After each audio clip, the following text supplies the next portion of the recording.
puppet masters almost surely have a plan. There's clearly maybe something there beyond the realm of man.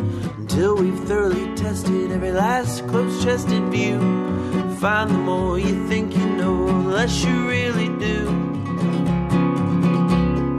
Where would we be without THC? We know they're lying to us, just don't know to what degree. Where would we be without THC? The Higherside Chat Show. Greg Carlwood and Company.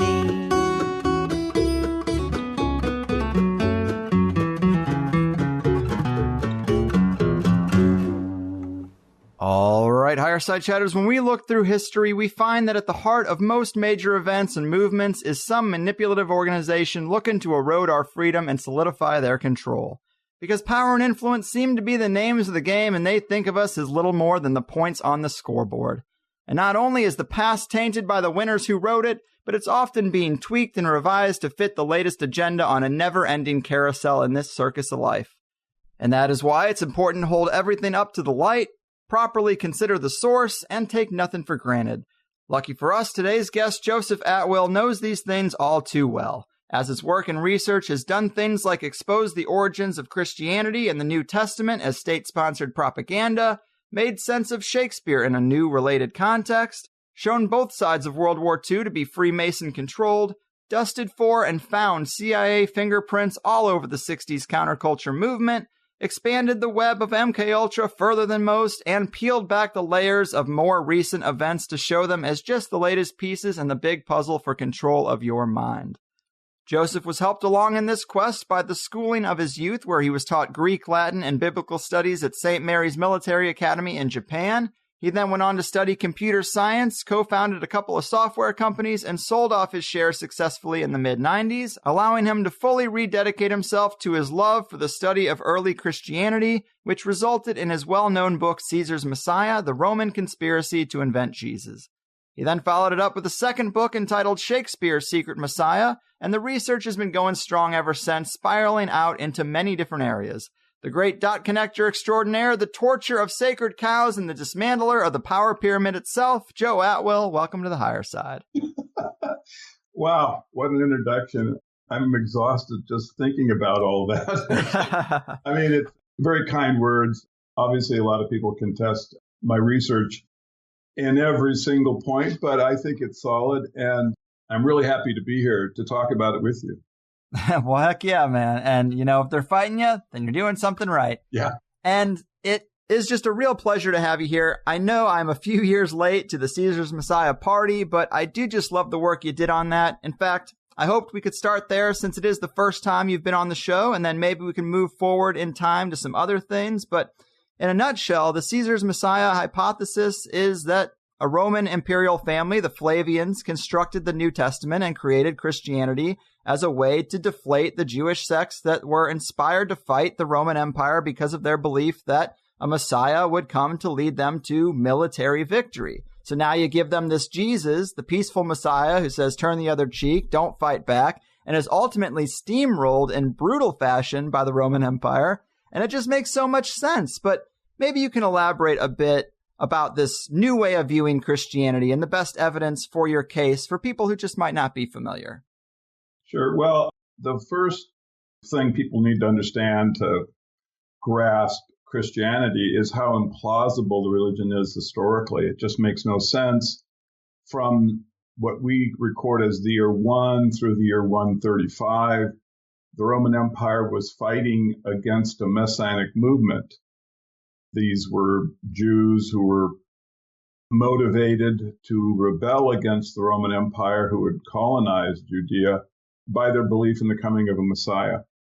And that fact is recorded by the Roman historian Flavius Josephus. He said, hey, what was most propelling the Jews to rebel against the empire was their belief in the coming of this Messiah. And so when Christianity emerges, it is right in the middle of this 135-year period where there was just one messianic rebellion against Rome after another. And so that would be the first thing that very often lay people who have understanding about Christianity misunderstand, is that the Gospels characterize Jesus sort of in a pastoral and peaceful manner. He's wandering around and often doesn't have any interruptions from Roman military authorities. But this just could never have happened. In this period, the Jews who were rebelling against Rome would never have permitted someone to have claimed to be a Messiah and also would have cooperated with the Roman Empire. They would have certainly attempted to have killed that individual and destroy his movement. And that would have been recorded in the Gospels if the Gospels were history. So that's the first thing. It's just historically, the story of Jesus is really implausible, very, very suspicious.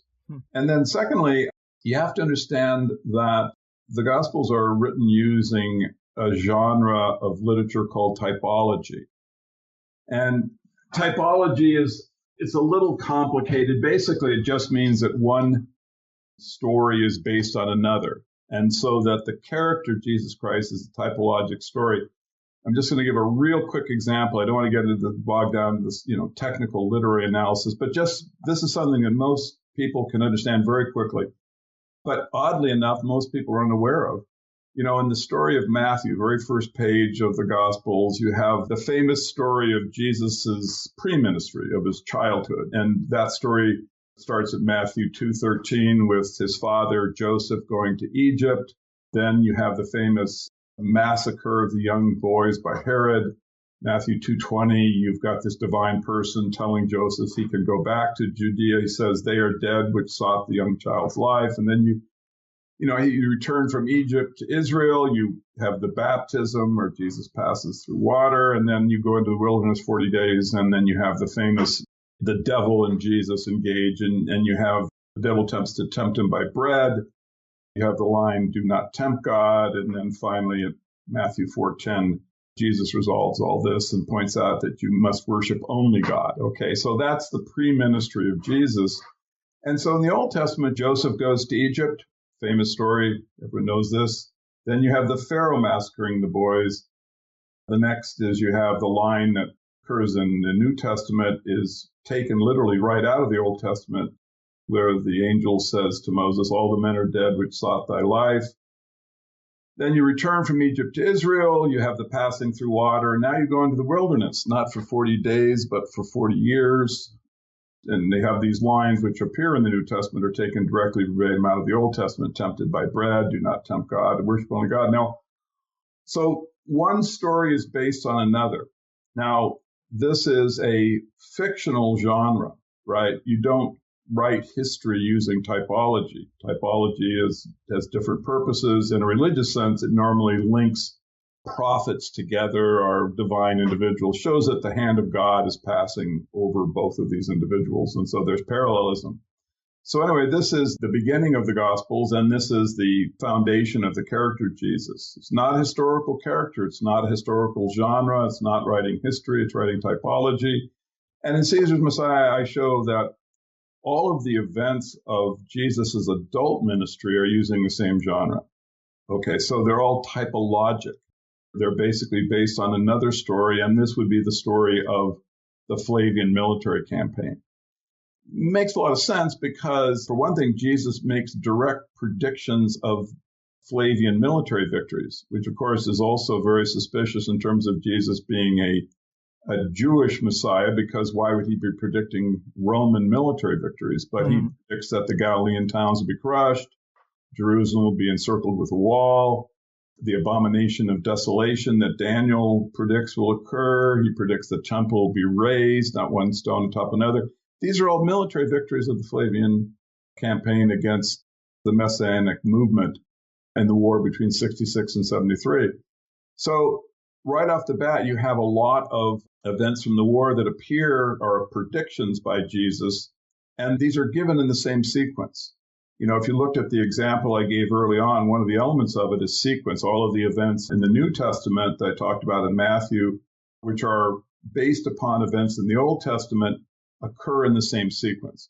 So the way that you can really see that you're dealing with a completely fictional character with Jesus Christ is that if you start his adult ministry at the Sea of Galilee, where he calls the people together, his disciples, and he says, if you follow me, you'll become fishers of men. And then you start comparing the events of his life with the events of the military campaign. You'll see that the events in Jesus's life are actually based upon these military campaign events, and that they're occurring in the same sequence and at the same geographical location. So you start at the Sea of Galilee, you wander around Galilee for a bit, you head from there to Jerusalem, you stay outside of Jerusalem for a while, then you have a triumphant entrance into it. The temple is raised, basically, that Jesus makes the prediction once he gets inside the city. And then you go outside, and then you have the crucifixion of Jesus. Well, all of these events, basically, throughout his adult ministry, once you lay them in the correct order relative to the military campaign, just laying them side by side, you can see that one Jesus's religious campaign, is based completely on Titus's military campaign. They go to the same exact locations. They have these parallel events. Some of them are conceptual. We take a bit of mind puzzling to sort of see the parallelism, but very often they are transparent. They're just completely obvious. And then beyond that, often it's literally the same event. I mean, when Jesus predicts the crushing of the Galilean towns, these are the towns that were in fact destroyed. When he talks about Jerusalem being encircled with a wall, I mean, this is exactly what is accomplished by Titus during the military campaign. And then Jesus says, the temple will be raised. This is the actual event that he is predicting that Titus achieved. So that's the Caesar's Messiah thesis in a nutshell, is that the Flavians produced it, and then they left because they were very vain and wanted legacy. They put this typologic hidden level that people later on would recognize and see that they had created the literature. And then finally, the actual purpose from perspective of logic as to what they're actually trying to do with the typology is Jesus talks about a character he calls the Son of Man, and he says he's going to come in the future. He gives these specific things that occur when this individual appears. These are all events from the war. So you can see that what Jesus is really saying when he's predicting that the Son of Man is going to come is he's giving that title to the Roman Caesar. If you just took the Gospels and when Jesus talks about the coming of the Son of Man and you took out the phrase Son of Man and put in Titus Flavius, then the Gospels would make perfect sense, because Titus actually claimed, or the Flavian Caesars claimed, to be the Jewish Messiah. All of their court historians, Suetonius, Dio Tacitus, Josephus, they all said the same thing. They said that the Jews believed that a Messiah was going to come and lead them, but they were wrong about the identity of Messiah. The Messiah was actually talking about the Flavian Caesar. So when you understand the Gospels with that historical perspective, they just make perfect sense. All the mystery drops away, and the literature finally is easy to comprehend, because as Christians and kind of New Testament scholars typically understand it, it's just, they can't really make much sense out of it. But I think when people read Caesar Messiah, they can see that the Gospels are actually very logical, straightforward stuff. We just got to look at them through the right perspective. Well, I think that is a great overview, and it is just so fascinating. I mean, why wouldn't it be state-sponsored propaganda? Why wouldn't they be doing these kind of things at that time depth? And I know you're familiar with the work of Anatoly Fomenko, and I don't think either one of us agree with his conclusions, but the general idea of major timeline manipulations is really fascinating to me. And you do mention elements of false chronology a few times in Caesar's Messiah, with a couple of comments about year 1 and the events of year 70 not being real dates, and the list of popes that we map early history from could be fabricated to a degree. What are your thoughts on the idea that a lot more than just the Gospels could have been made up, or maybe a few decades or even a century of our official chronology might need to be reexamined? Well, I mean, unfortunately, once you kind of lose the first century, which I show, one of the things I show is that the dates that we use for the beginning of our chronology, the year 1, the year 70, and even the list of popes, I mean, once you see that these dates are created for political purposes and religious purposes, then you lose the first century. There's just no way that time as we know it can be accurately computed. Flamenco goes into, very large tracts of time being fictional. And I don't really know what to make of that. I think that when flamenco criticizes Scaliger, who is kind of the best known chronologer that we are currently, aware of, I think he's on really solid footing. I think that most of this stuff needs to be reanalyzed. As far as, the rest of his stuff, I wouldn't have a clue. I think that a lot of his claims just leave me scratching my head. I mean, flamenco talks about Tartary being this enormous, basically worldwide empire that was in conjunction with the Russians. And then you wonder, well, where are the examples of the Turkish language in the groups that were supposedly under this kind of, Roman Turkish domination? But I just don't know. I haven't had enough sort of interest in it to spend a lot of time with it. But I would agree with him that the current relationship we have to chronology is inaccurate. And as far as how deep is the inaccuracy, I just don't know. Right. I mean, when you uncover a deception of such magnitude as the one you present in Caesar's Messiah, it just blows the doors wide open for all sorts of speculation, because what can we trust, I agree. When I first started doing the literary analysis of the Gospels, I had no idea it was going to completely change my ability to understand about even things like our dating system, but it did. And as you mentioned in the introduction, it really changed kind of my relationship to thinking about how government operates and what lies in back of government. When Constantine made Christianity the state religion, or began the process, he also created a whole other cluster of edicts. And whereas he's famous for the creation of Christianity as a state religion, and he gets positive accolades historically for some reason for this, he's supposedly moving us from paganism. But in fact, if you look at all of these edicts that Constantine was issuing in the early part of the 4th century, Christianity was just one of them. All of the rest of them were regarding the creation of the feudal system. In other words, he was the one who really began the process by which, you couldn't leave the land, you couldn't own land, you had to keep the same occupation as your parent, your children could be sold if, the magistrate wanted to increase population in some other area. So basically you became a serf, a slave. Now, in that conjunction of edicts, you have Christianity. And once you look at it as one of the edicts of the creation of the feudal system, makes perfect sense suddenly. It's just a psyop. It's just basically saying you will be a slave, but after you're dead, there's going to be a worker's paradise. And so that's why, you should obey the magistrates and do what we say, because it isn't Caesar telling you what to do. It's the Pope. It's the Pontiff Maximus.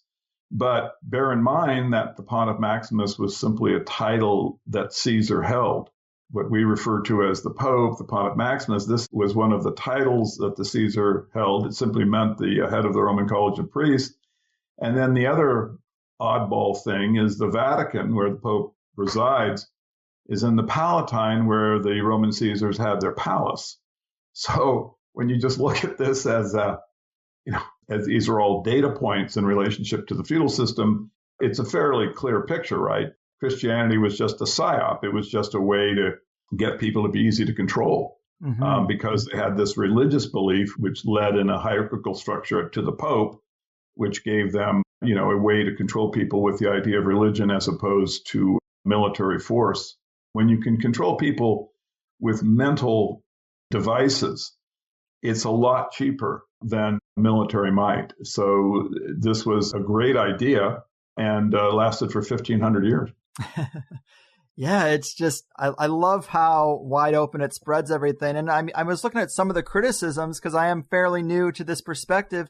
And, you come across ones that say, well, if this was propaganda aimed at Jewish sects, why spread it so far and wide to people and cultures that have nothing to do with that? And as you just articulated, it's for those added structural elements. It has a lot of benefits that don't translate directly to the Jewish people. And I think it's clear that we've seen how it's been implemented over the years. And I guess to fast forward a little bit in time, another interesting saga, just as an example of things we need to look at with new eyes, I've heard you say that even something like the famous Irish potato famine isn't really some spud fungus, but rather a Freemasonic plot of Irish extermination. Is that true?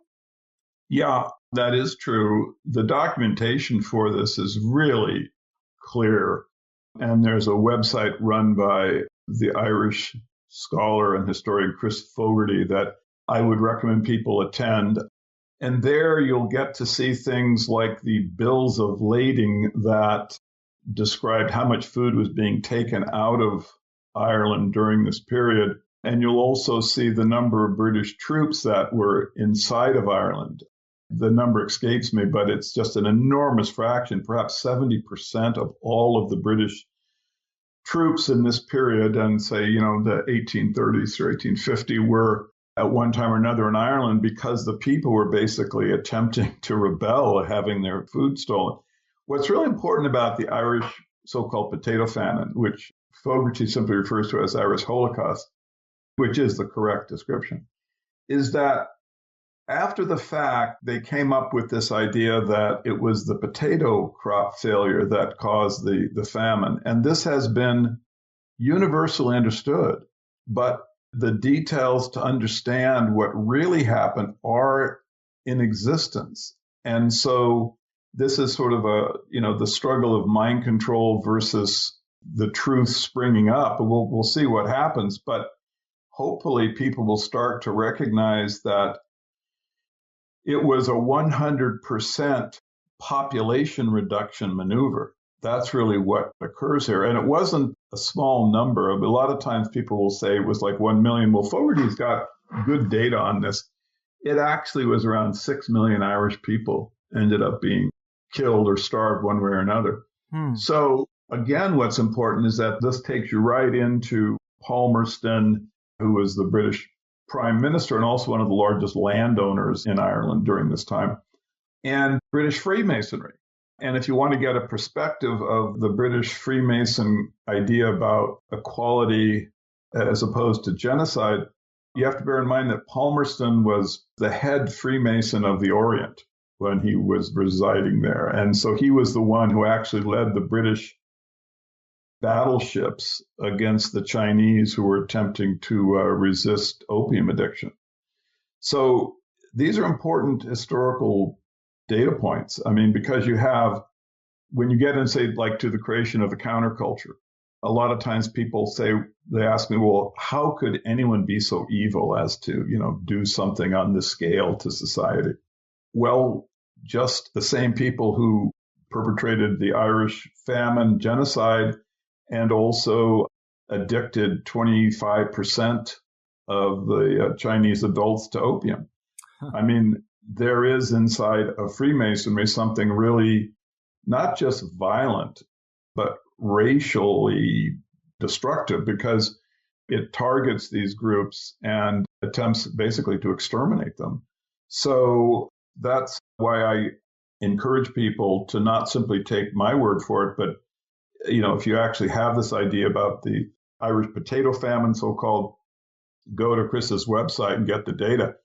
His documentation is really excellent. And, no one will have any confusion at all about what happened after you spend some time at the site. The Masonic control in Britain simply decided to reduce the Irish Catholic population and did so. Huh. Man, no story can be taken at face value. It just seems like everything is games within games. And I get the same thing about 9/11.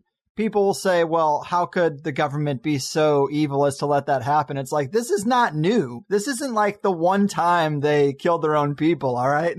It's just ridiculous the way people try to frame things that way.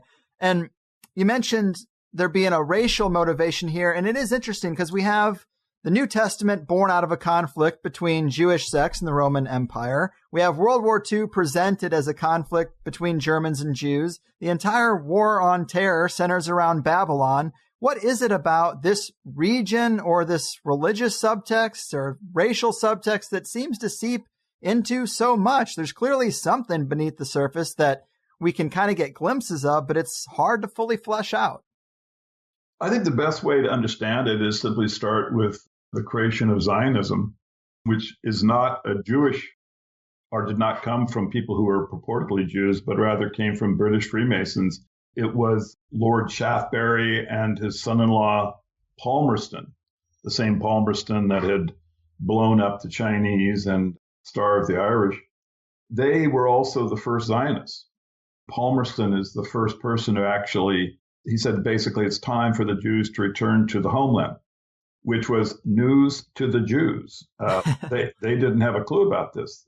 And in fact, a number of Jewish historians have puzzled over this, is why would purportedly Anglican British politicians decide that now is the time for the recreation of the state of Israel?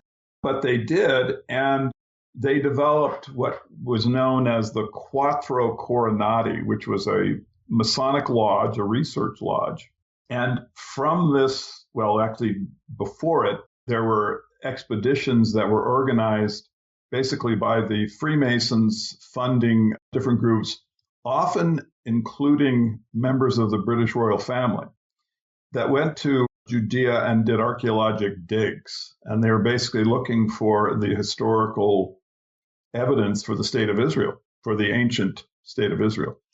So one of the chief archaeologists, Charles Warren, then returned to London and set up the Quattro Coronati, the research lodge, which was basically, had one of its primary focuses was researching whether or not there was evidence of ancient Israel.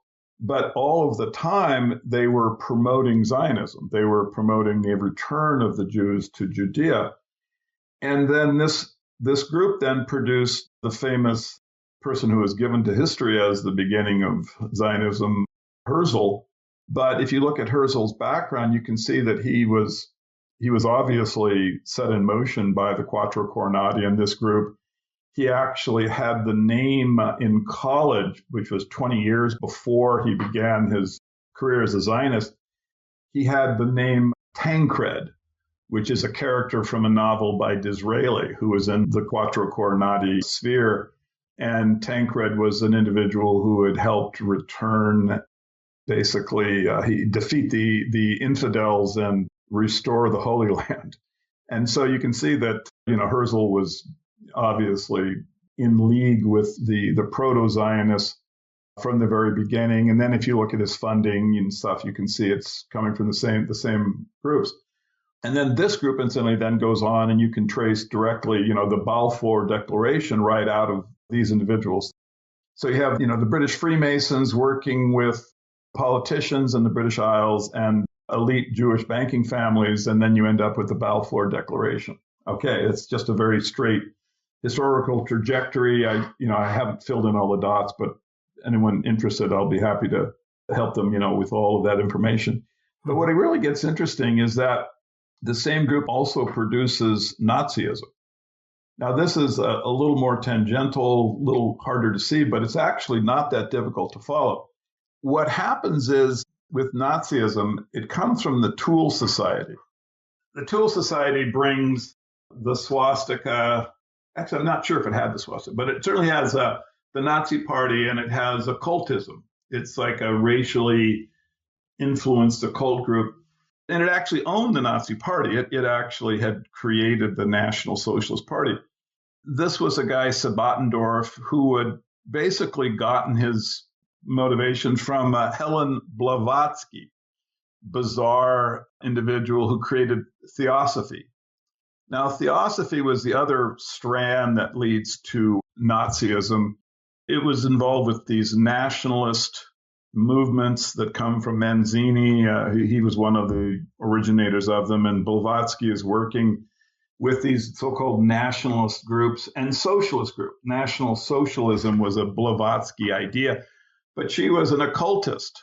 Always this concept of the occult is visible as you go backwards from, the Nazi Party. And Blavatsky is the one who actually kind of transitioned the swastika. The swastika had been a Freemason representation of something. If you look at Rudyard Kipling's books, he uses the swastika very often. And in a few instances, you can see he has it on animals that look like they are being either punished or in a position of they have to pay homage to whoever is the leader of some group. And so Blavatsky, she uses the swastika. She brings the idea of Aryan occultism and then National Socialism. So this is kind of well known. People are, they know that the Thule Society had been the originator of the Nazi Party. They know, people can see that Blavatsky basically was, had kind of brought the Thule Society into existence, that she brought all these elements. But it's when you go back another step, then you can see that Blavatsky was basically set in motion by the same people that created Zionism, because there was a member of Quattro Coronati who there are documents showing that this was how Blavatsky was placed into motion. Blavatsky basically, she with the Theosophy is just creating a kind of an occult version of Freemasonry. And there is a document that's still in existence which shows where she gets her authority from, and it was from John Yarger, and he had been a member of this, Quattro Coronati Lodge. Now, what's interesting is that Yarger is also the guy who basically created Aleister Crowley. Jaeger had taken sort of the normal Freemason occultism, whatever that is. I mean, it's a secret society. No one really knows exactly how far down, it goes into occultism. But he had created an addition to it, which he called the ancient and primitive rite, which supposedly is the rites of Memphis and Mizraim. I don't mean to use a lot of weird words, but just to give you a flavor of all this. But it comes right from Quattro Coronati Lodge 2076. Jaeger had been a member of it during this time. And then he wanted Crowley to then basically develop a specific organization that would handle sort of the presentation of these ideas to the public. And that is what we know of as OTO, which of course then all branches off into the Golden Dawn, which then circles around and becomes one of the foundations of the fascism, occultism. But when Yarger died, his Crowley's newspaper, Oriflame, had a huge homage obituary to him. And the documents that were created by Yarger to set Crowley in motion are in existence. So this is why a number of people have wondered about this. And it's only when you, I think, look at it in the most paranoid light that it makes the most sense, which is that, a group is basically maneuvering toward the creation of Israel, toward World War II. These things are not catastrophes to be avoided, but rather, are in the broad geopolitical, historical sense, are to be, encouraged. This is why when you look at someone like Winston Churchill, he's what I would call a lifetime actor. I just think he doesn't represent what he really is, his real motivations to the public. We only get to see just a fraction of it, the ones that he wants us to see, or the groups that are controlling him want us to see. The Churchill family, they are among the oldest Masonic families in Britain. In fact, may be in terms of particularly as the Masons entered into British aristocracy, are perhaps the oldest. You have documents going all the way back to the 18th century with Lord Henry John Spencer, who is one of the Churchill's ancestors, and showing him as a high-ranking Mason. So this is, these strands need more detailing, but they are the real foundation of our understanding of World War II, in my opinion. This is how these movements and these political forces have been put into motion. They all go back to British Freemasonry and the relationship it has with elite Jewish banking families. Again, going back to Churchill was basically a half dozen times in his life was given huge amounts of money by Jewish bankers.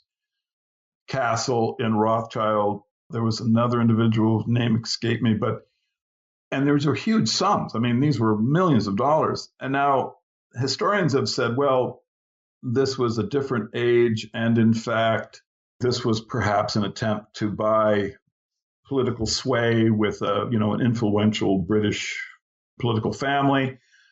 Well, I can't find any documentation of any other individual who ever had this. And in fact, Jewish bankers are not really known as, like just giving money away for nothing. So it's a mystery that I think is, best explained by the fact that this relationship between the elite Jewish families and British Freemasonry is not something that we really understand. And I'm often, people wonder if I am anti-Semitic. I would point out that I am not talking about some kind of general conspiracy by Jewish people, if the relationships I'm suggesting exist. In fact, just the opposite. I don't think that in general, Jewish people would have any more of a clue about what's going on at this level than anyone else would. What you have are societies that are in secret, that are kept separate from the ordinary people. And, when I talk about lifetime actors and I say, well, the Bush family, Churchill, the Rothschilds, Castles, the elite Jewish banking families and the Masonic families, there's some relationship there that needs an explanation because it's so foundational to all of the genocide. I mean, Europeans, we've had, what's the number, 150, 250. No one even knows how many millions have died over the last 100 years in wars and war-related events. So we are entitled, and it's required that we try to have an understanding of what failed politically in our history. And so what I say is that when you come to people like Churchill and to Hitler, which, of course, Hitler is buried too deep to really do this test on, but there should be DNA testing.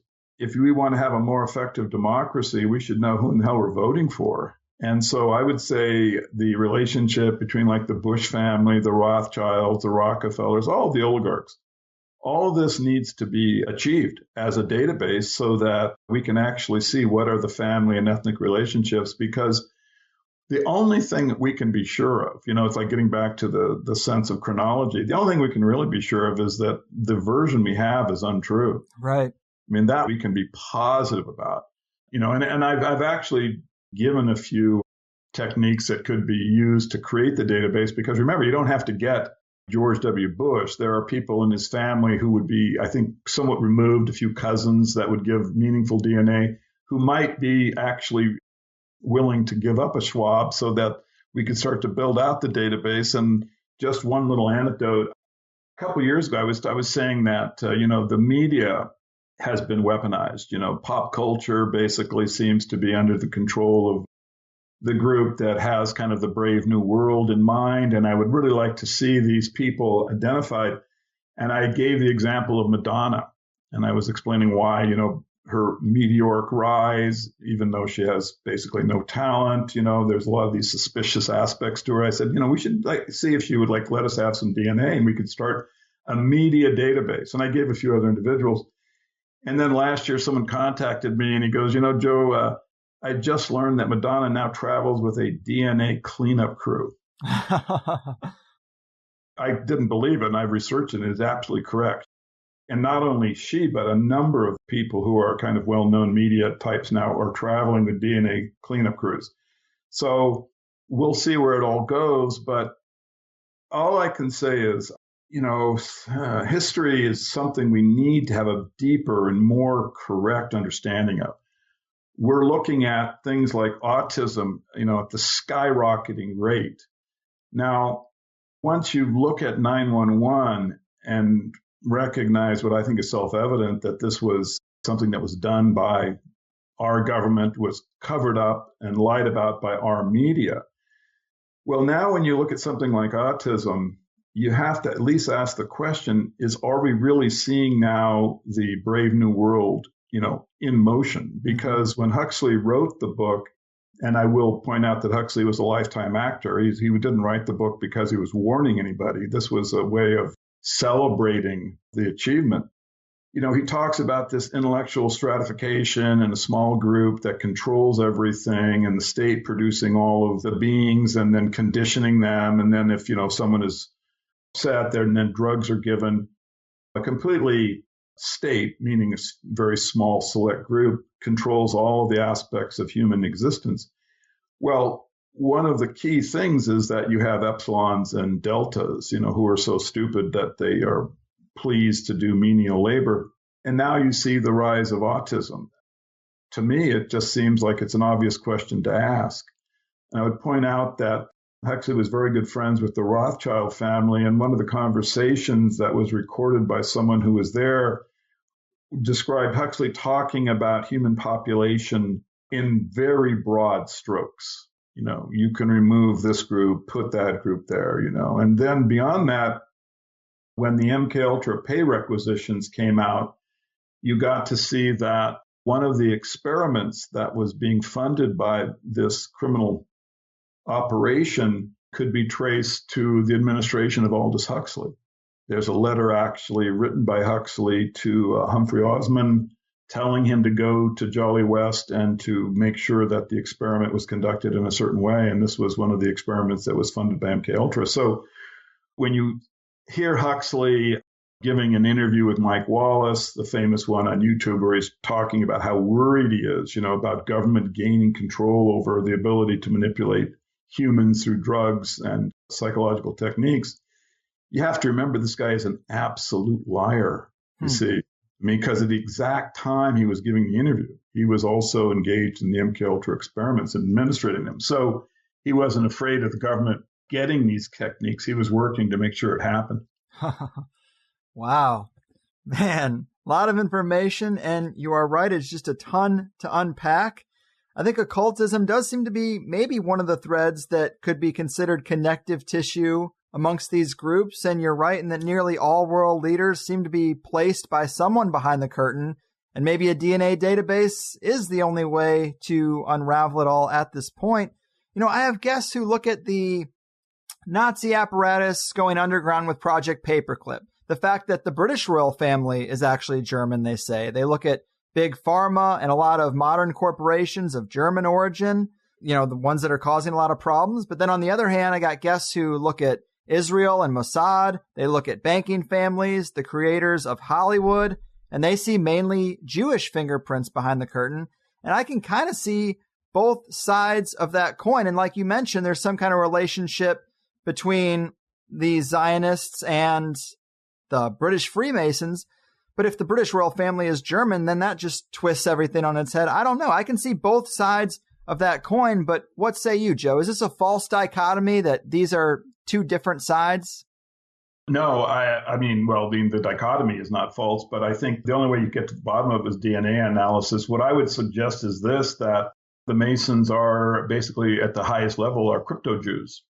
And so when you see the British royal family and Skull and Bones, which is, a manifestation of Freemasonry, different name for it, that one explanation would be that these are people who have some identification back in time to Judaism, but who represent themselves for political effectiveness as Gentiles.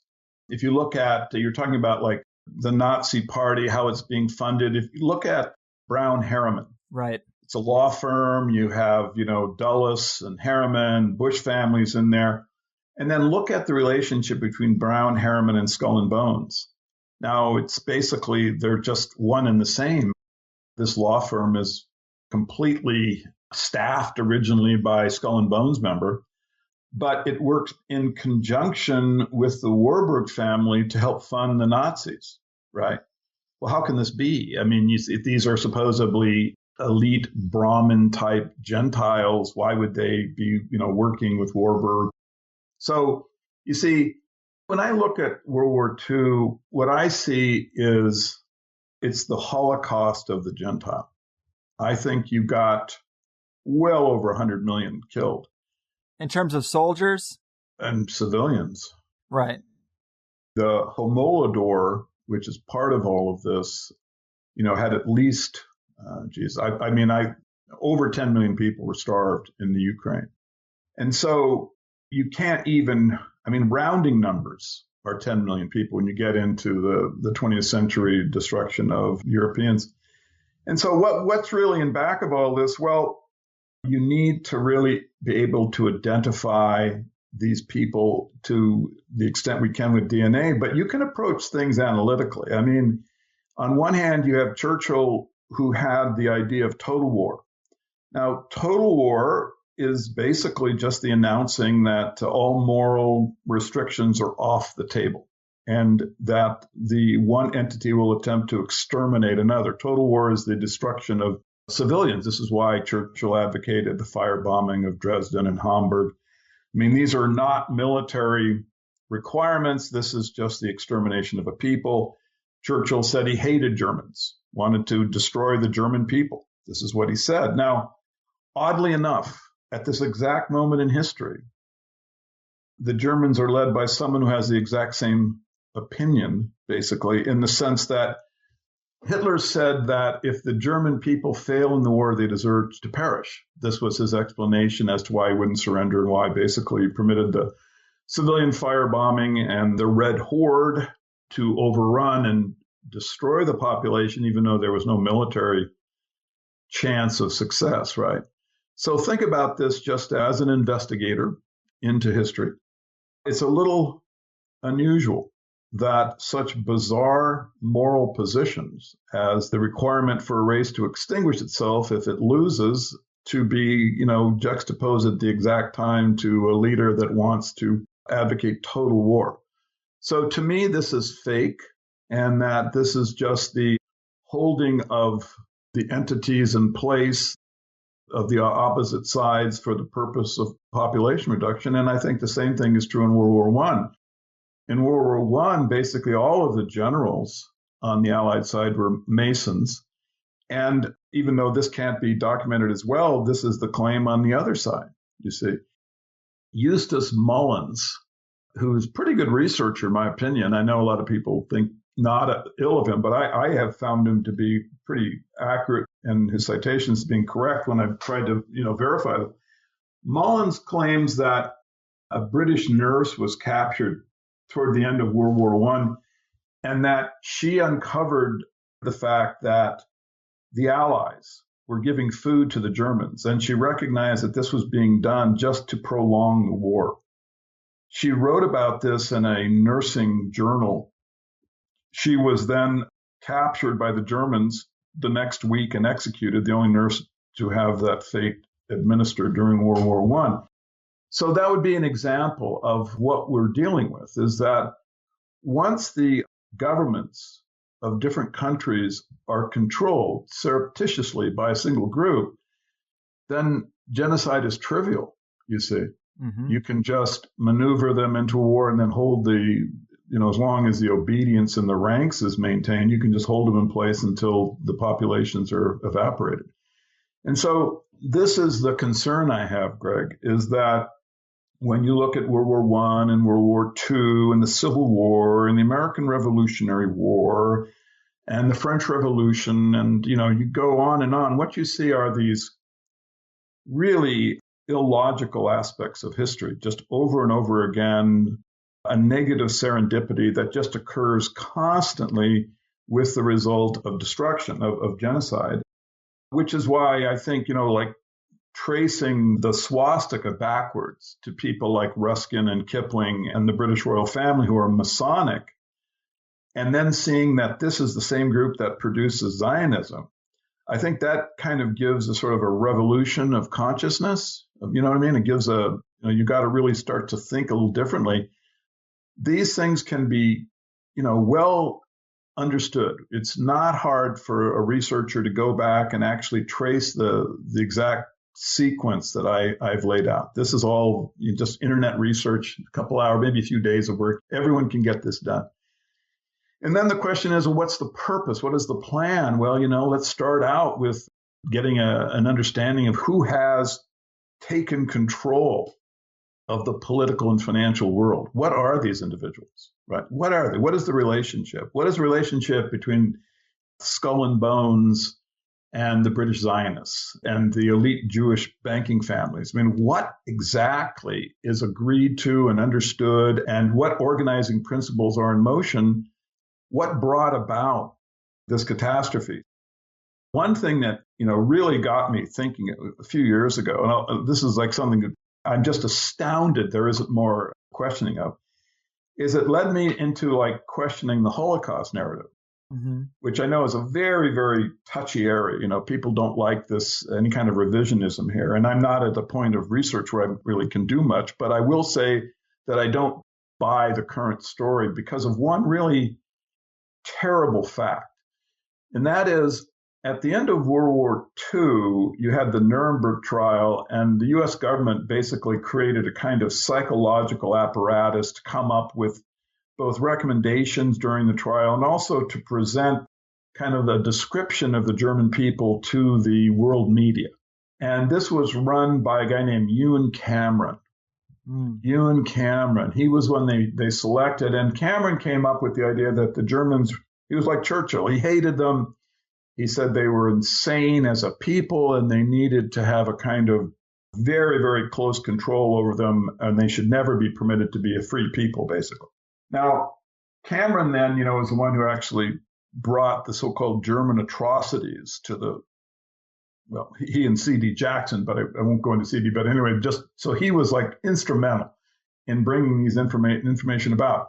Now, later, MK Ultra came into the public awareness through, you know, a number of ways it became known.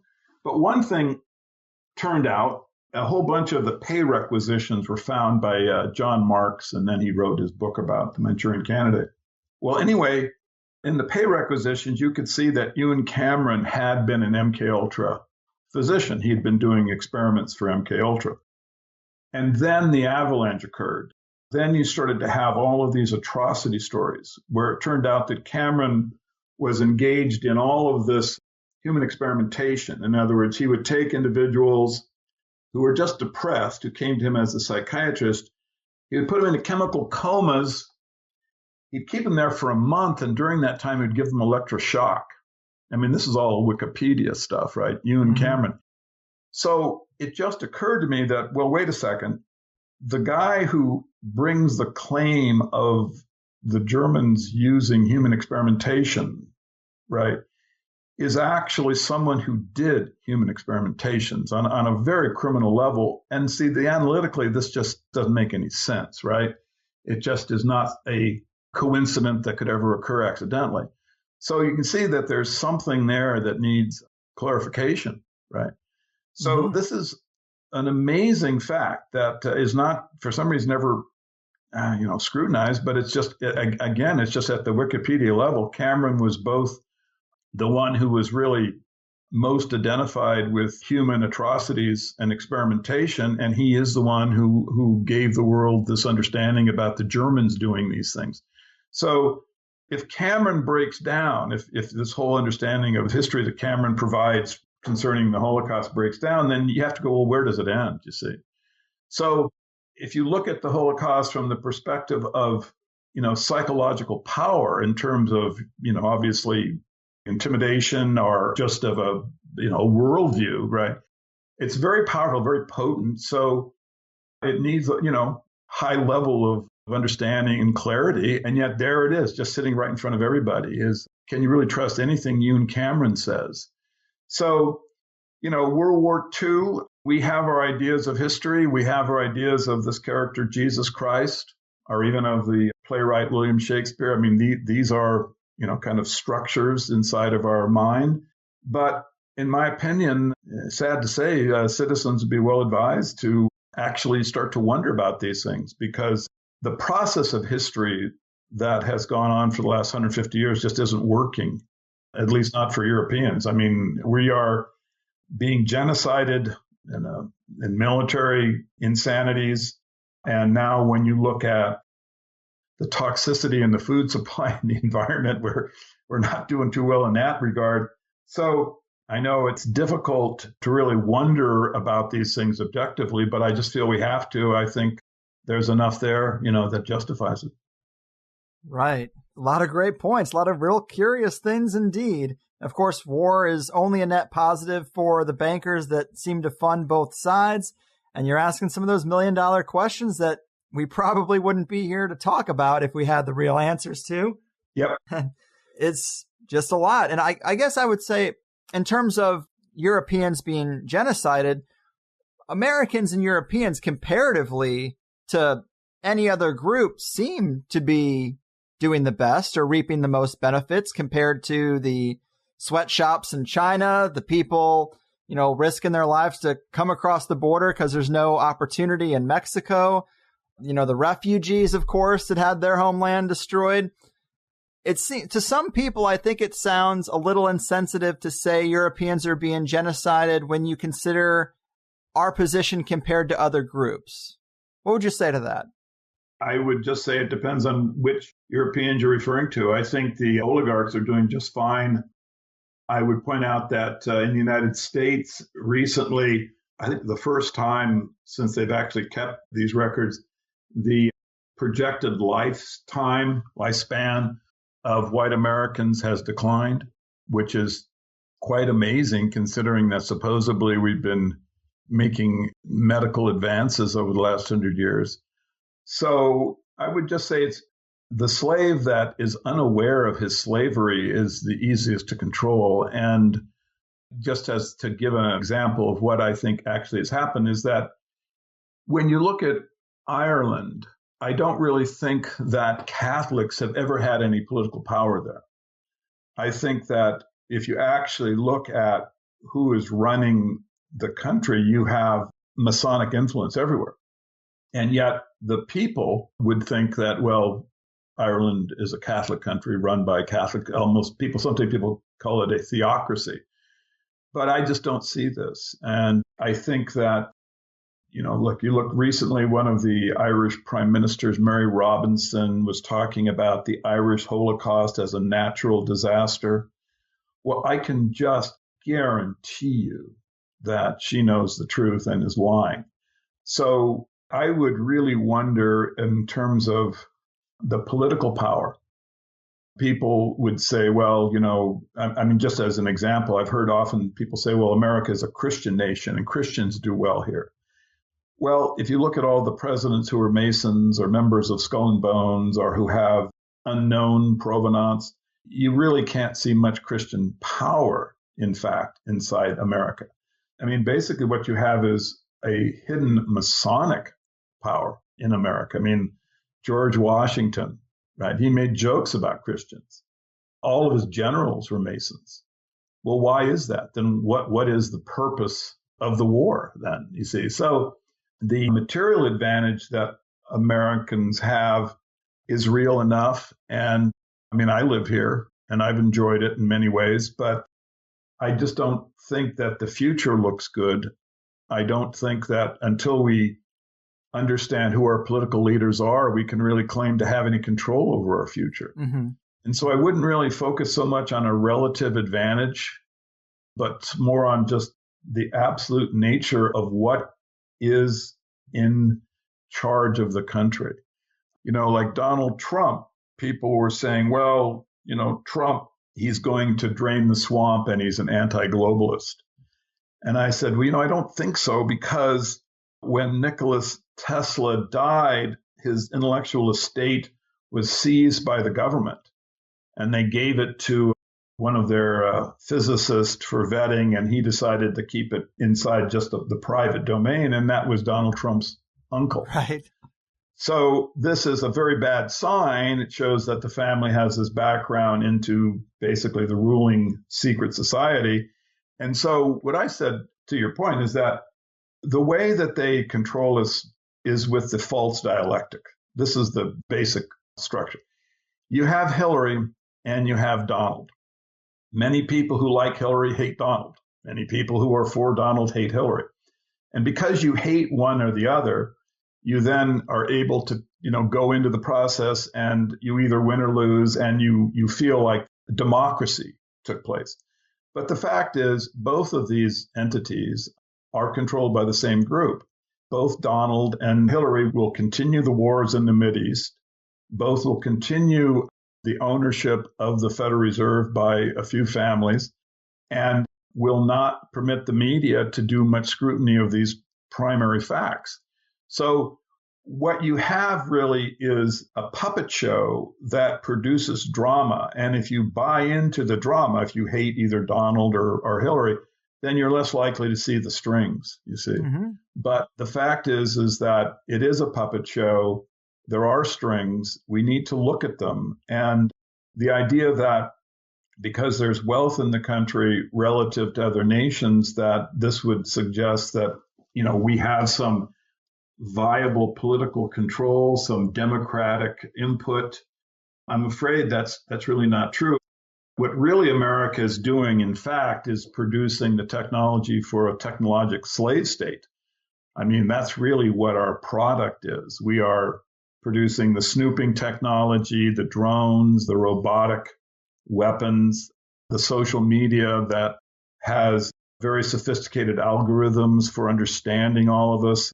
I was told the other day that Facebook, if they have 20 likes by an individual, they are able to know and predict more about that individual than their best friend. And I think with 70, I believe the idea was they would do a better job of predicting these things than yourself, right? So we're in a post-911 environment. I think 911 was kind of the line in the sand. If someone wants to take the position that it's unclear, then Pax Vobiscum. I just peace with you. All I can say is it looks to me like an absolutely 100% clear-cut false flag. It shows the government is malevolent. It shows there's a secret society. So when you see all of this technologic achievement that is being made in terms of snooping, then you have to assume that this is all going to be used malevolently and it's going to be used against the people. So this is my concern. One of the reasons why I, try to bring this information out is that since 9/11, I think most clear-minded Americans recognize there's something evil inside the government, and it has control over both the government and the media. Couldn't do 911 if you didn't control the media. So when you talk about America's advantage we have, I think technologically that advantage is expressed primarily in tools of enslavement, right? Mm-hmm. This is a concern. And I think, the public should resist this and try to have a more effective democracy, starting out with knowing who you're voting for. Well said. It's absolutely a concern, and it is a scary decade ahead, to say the least. It's about time I cut you loose. This has been really great. You're a wealth of information. I'm in awe of the dedication and the retention that you have for this stuff. Do tell people how to continue their Joe Atwill journey if they want to hear more. I mean, you mentioned that forthcoming book. Remind them of that so that we make sure everybody hears it. Sure. I have 2 books. You can go to CaesarsMessiah.com and you can buy the books there, but they're on Amazon. Caesar's Messiah has been a shocking bestseller. I have no idea why something so technical has been such a big seller, but it has. There's a documentary about it that is available. But if they go to postflaviana.org, they can see articles I've written, basically literary analysis on like Ken Kesey, J.D. Salinger, things like that. But the new book will be out in 2 months. It basically attempts to name names and it uses Brave New World as its, sort of the basis. Like instead of the Gospels of Shakespeare, it just says, look, here's a piece of literature. Here's the individual who wrote it. Here's what it means. And then it tries to just alert the population that there is malevolence that's hidden and that we have to do the work, the basic core work of democracy, which is to understand our politicians. I mean, people often, they say, well, it's voting. It's not voting. Voting is the afterthought. What we need to do is to understand the real motivation of the people who are in front of us, who have come seeking office.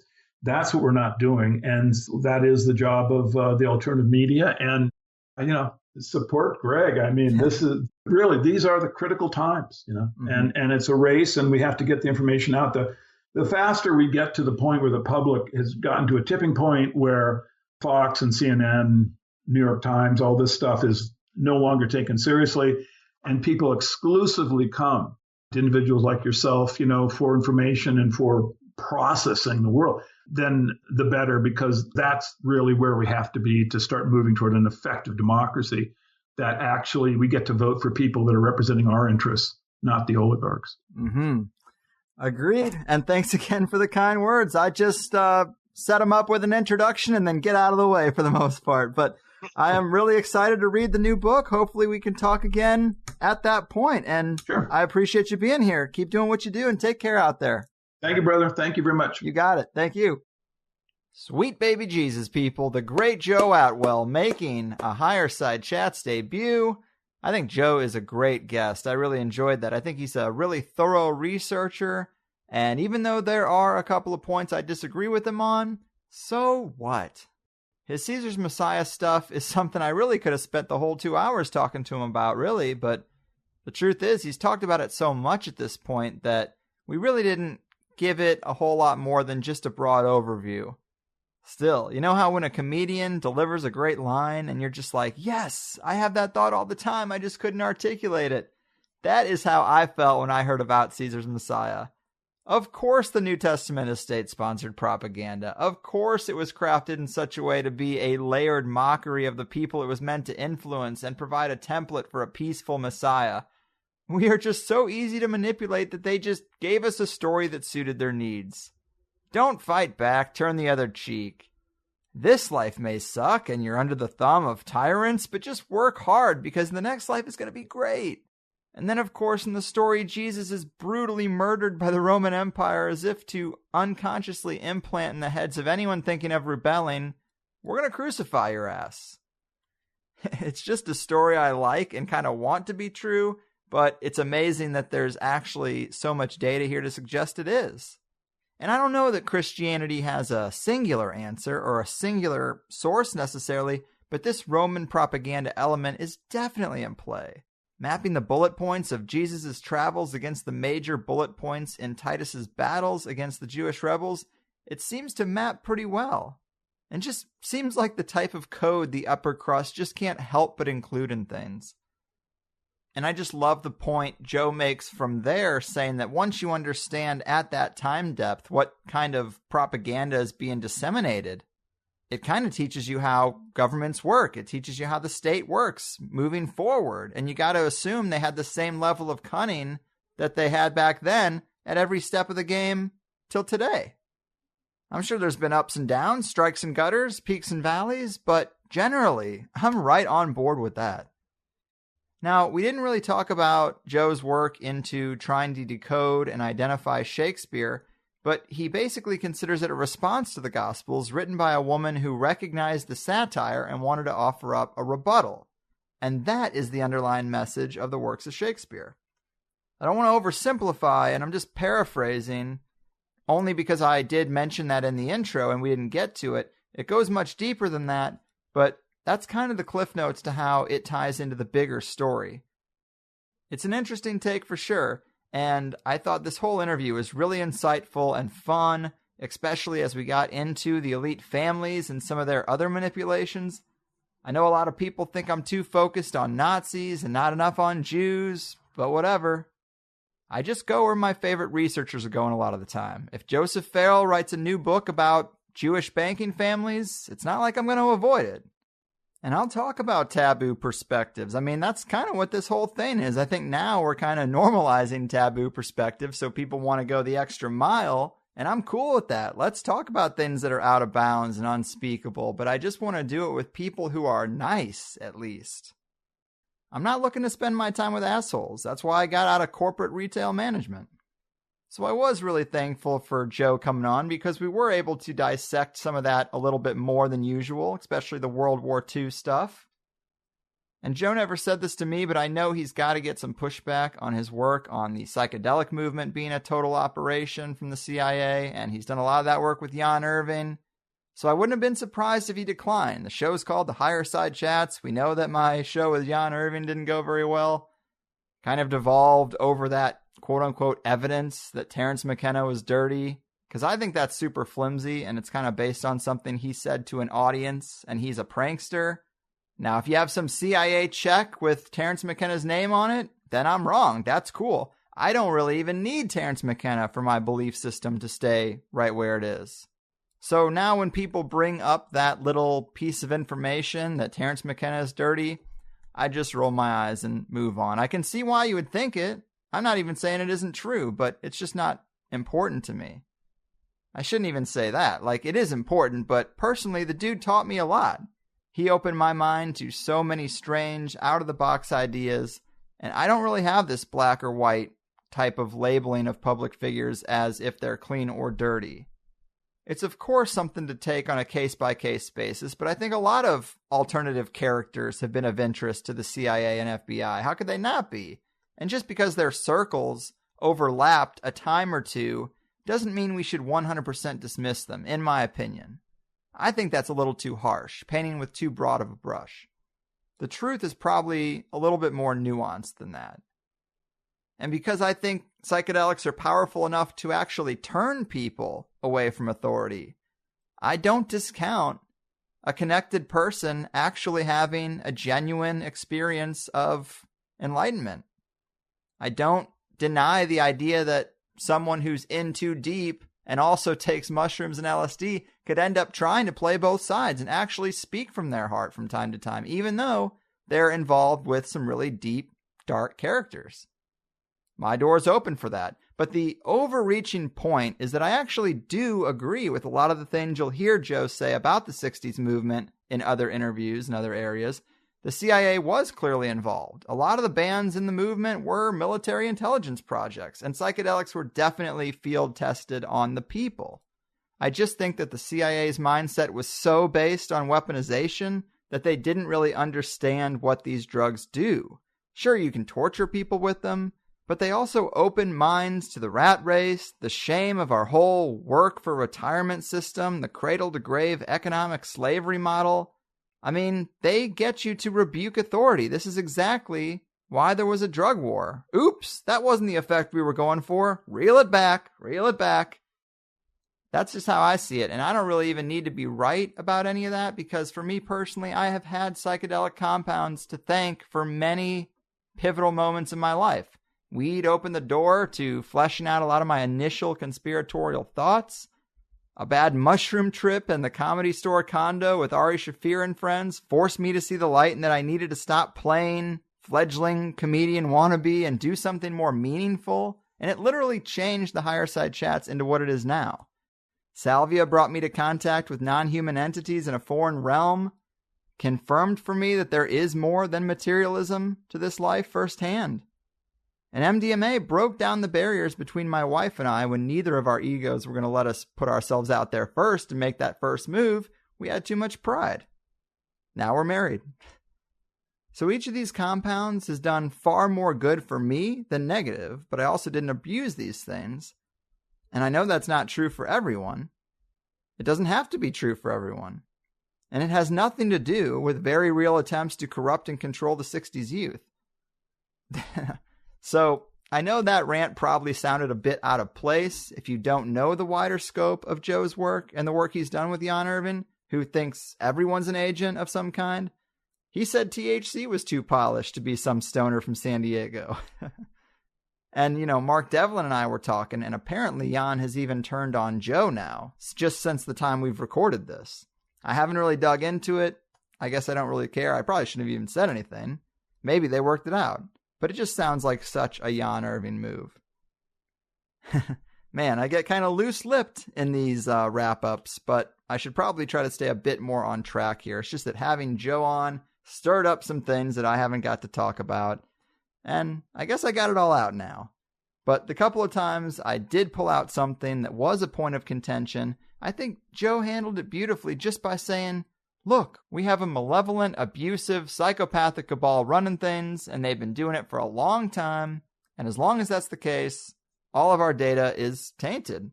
We don't really know what the right way to live is. We don't really know what systems work best for the people. We have ideas, and I know Joe's are a little more fleshed out than that, but I still think it's a fair point. It's a decent response, and because I would rather seek common ground too, I figured, fuck it, let's go with it. He's right. Let's focus on the structure overall. Let's focus on the elite, the enemy itself.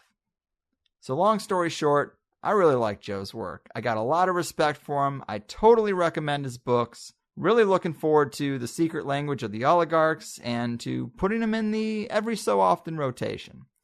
I think this is one of those A-level shows. I hope you do too.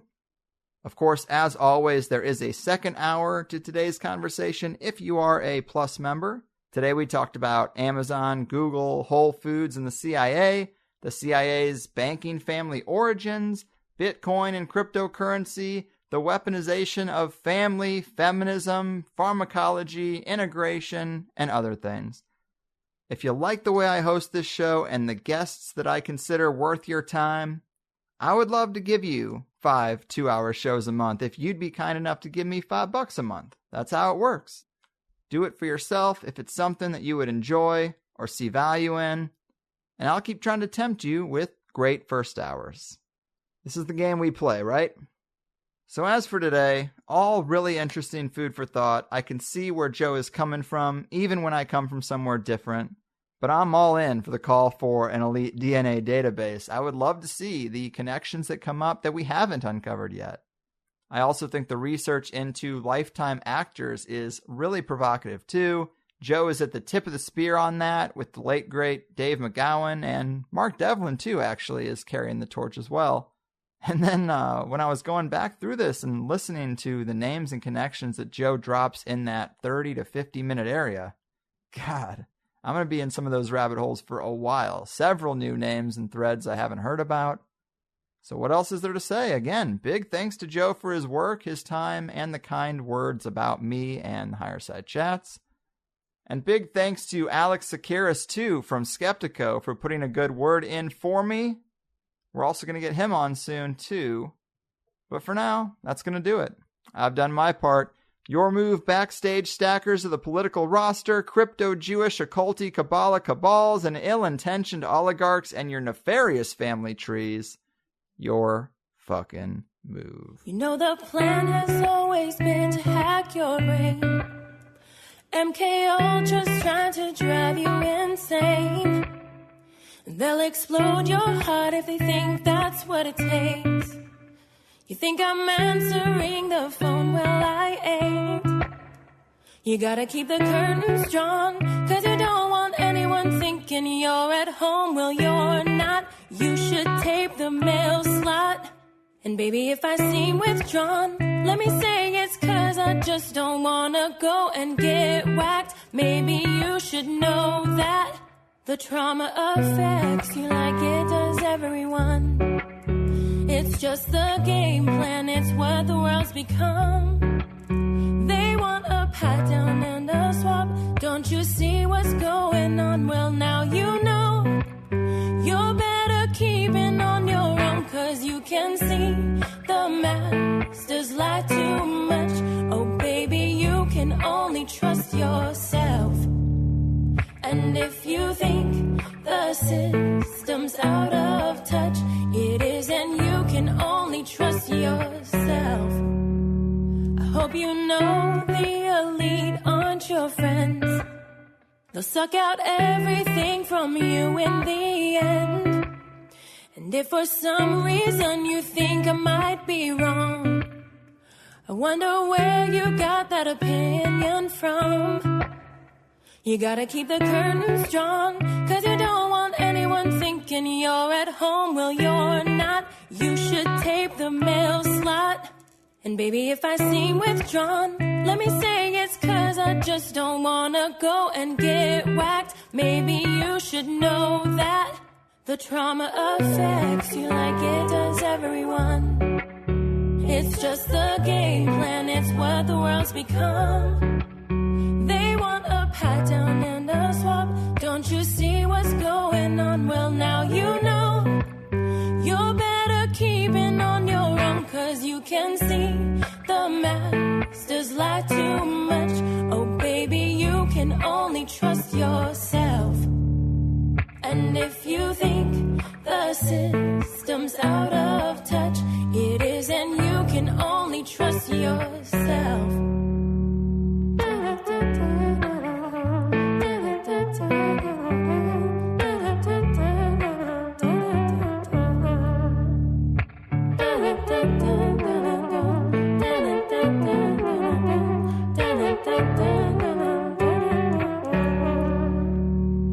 You might think that these problems are small, or maybe they aren't registering at all.